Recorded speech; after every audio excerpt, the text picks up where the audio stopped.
And we're recording. And let's go for game 3. Here we go, you guys. 2 games, going to 3, 1-1. Very exciting stuff here for the secret finals of the Amateur Starcraft tournament.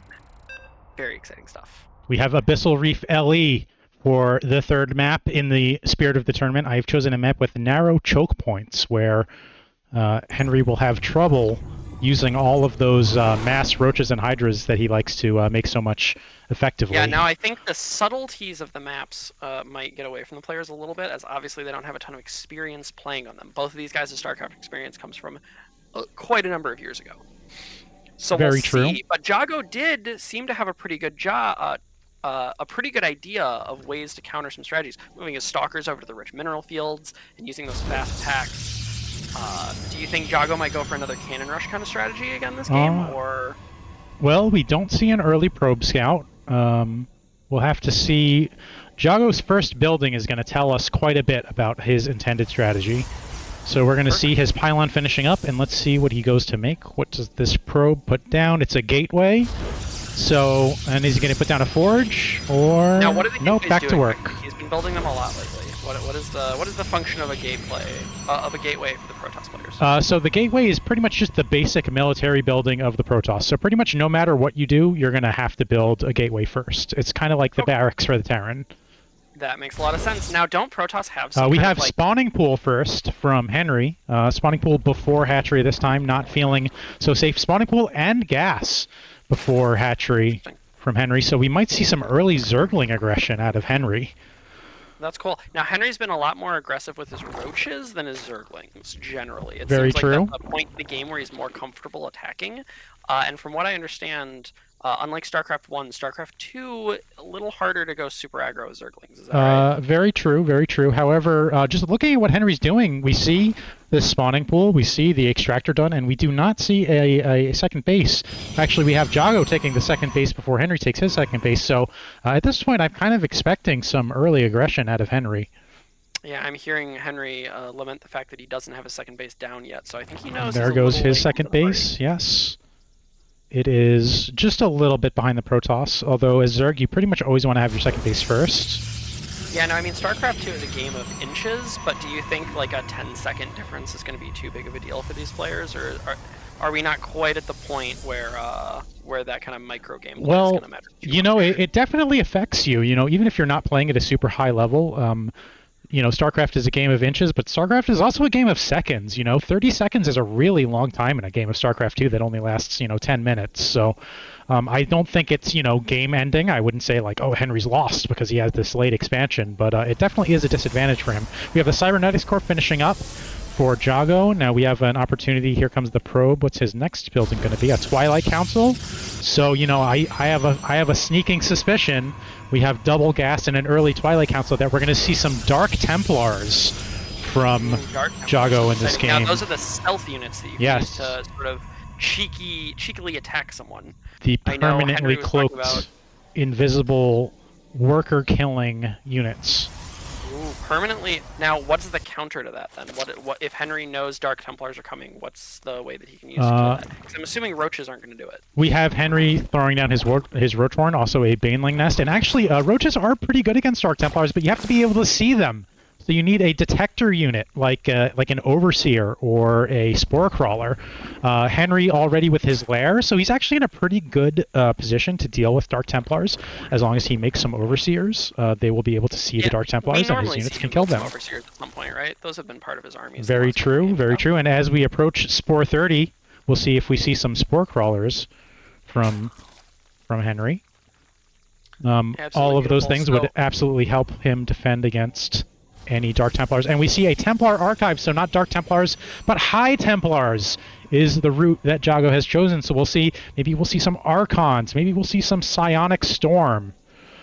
Are Archons the big laser guys? Archons are, I'm not sure if we've actually seen them earlier in the game, but you can take 2 High Templar or Dark Templar and turn them into an Archon.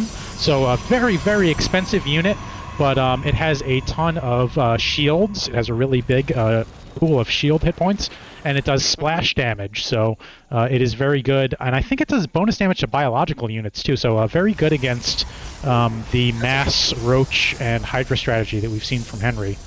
I mean, isn't Zerg's kind of whole thing? And we see that the they're all first High biological? Templar. Yes, we see the first High Templar being first two High Templar being That's kind of warped in exciting. from the gateway from Jago. So I believe we will be seeing some Archons from our Protoss player. And I wonder, players and seem like we they're in do a pretty see a similar- robotics facility as well, so we could have the classic CIA unit composition, Charge Lot Immortal Archon, from our Protoss Ooh. player. The meta strats. Jago, not afraid to bust out the high-level strats for this. We do see finals Roach match. speed this game from Henry. Very happy to see that. That makes Roaches way more effective. Yeah, that's going to be huge. I mean, Jago was seemingly using the higher speed of his units so effectively in the Yes, first and game. he never had Roach speed in that last game, so Henry didn't. So in this game, any kind of engagement that Jago tries to take on creep, he's going to have a lot more trouble because the Roaches are going to be way faster. We Now, I also know you have said Zergling this speed map- done. I know you said this map has a lot of narrow corridors. Is the unit speed going to help navigate those narrow corridors, or since they're all speeding up, is it not really going to help? The unit speed definitely could, but like look at this narrow choke point here. That's just 100%. going to be hard to cram a lot of Roaches through. So this is a very easy base for Jago or Henry to defend their natural expansions. It's just very hard to Yeah, attack. that's interesting. So with a defensive posturing like that, does it make more sense to like, hey, you should build a third base. You should build maybe a fourth base and try to like take advantage of that landscape? Because it seems like both of them have been a little slow now to build a third base, whereas I think by the 6-minute mark we would see both of them in at least one of the prior games have their third base out. Yeah, I'd say both players have definitely been cautious. They're building units, keeping them home. We do see some Archons. Here's an Archon, 350 shield hit points. And yes, bonus damage versus biological, which is every single Zerg unit. So Archons, very effective units. Oh, and they're being loaded up in a Warp Prison. We're going to see an Archon drop. We're going to see some Oh Archons my dropped on the God. worker line to just fry Now, some these- drones. These flying units, this big ship, this warp prism here, this can just fly over all these problematic landscape issues and drop these right where they Absolutely, want them to this is a drop ship, and but we have Spore Crawlers and Queens to chase it away. So we'll see how Henry The deals with the absolute incoming savagery. aggression from Jago.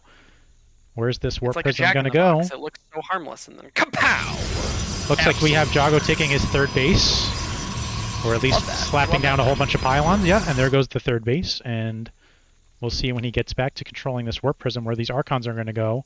Is it going to be in the natural expansion or the main base?